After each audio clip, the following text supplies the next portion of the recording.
আমার ছবি যত কম প্রচার করা যায়। আমি তো পালায় পালায় বেড়াইতেছি কয়েকদিন ধরেও। দুর্নীতি, স্বজনপ্রীতির কোন স্থান আমরা এখানে দেখতে চাই না। আপনাদের কাছে আমার অনুরোধ থাকবে আমার ছবি যত কম প্রচার করা যায়। আমি তো পালায় পালায় বেড়াইতেছি কয়েকদিন ধরেও। তো খুব স্পেসিফিক কারণ না ছাড়া বা প্রয়োজন হলে সেটা আমি আহ্বান করব জরুরি প্রয়োজনে। ওই বিষয়ে আমাকে আপনারা হেল্প করবেন, আমার ছবি যত কম প্রচার করা যায়। না, সেটা তো আমি আমার জায়গা থেকে এনশিওর করব। আর আরেকটা কি বিষয় বললেন যে আর আইনের বিষয়টা আমি তো বললাম, আমি তো একদিন হয়েছে দায়িত্বে এসেছি।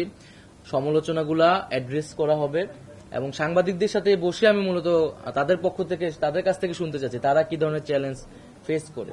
আমরা দ্রুত সময়ের মধ্যে এটার বিচার চাচ্ছি। এটা নিয়ে আর কোনো ধরনের আমরা প্রহসন, এটা নিয়ে আর কোনো ধরনের টালবাহানা চাচ্ছি না। প্রায়োরিটি তো আমরা সব মন্ত্রণালয়ের সর্বশেষে একটা কাঠামোগত সংস্কারের কথা ভাবছি, যাতে দীর্ঘমেয়াদী এটার সুফলটা আসে।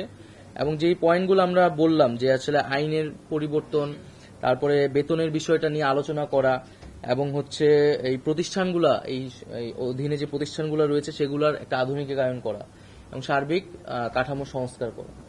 অবশ্যই আমরা তো বলেছি যে দুর্নীতি, স্বজনপ্রীতির কোন স্থান আমরা এখানে দেখতে চাই না এবং প্রতিষ্ঠানগুলোকে সম্পূর্ণ নিরপেক্ষভাবে আমাদেরকে দাঁড়া করাতে হবে এবং সাংবাদিকদের প্রতিও গণমাধ্যমের প্রতি আহ্বান থাকবে। গণমাধ্যমের সবচেয়ে বড় শক্তির জায়গাটা আসলে নিরপেক্ষতা। এবং আমরা যে আমাদের বাংলাদেশের গণমাধ্যমের পরিস্থিতি দেখি যে এক ধরনের আওয়ামী লীগ, বিএনপির মতো গণমাধ্যমে এই ধরনের দুইটা ভাগ থাকে। তো এই বিষয়গুলাও গণমাধ্যম কর্মী বা সাংবাদিকরা বিবেচনা করবেন, যাতে আমরা এই ধরনের রাজনৈতিক বা দলীয়করণ যাতে সাংবাদিকদের ভিতরে না দেখি, আমরা যাতে একটা নিরপেক্ষ জায়গায় জনগণের পক্ষে কথা বলতে পারি।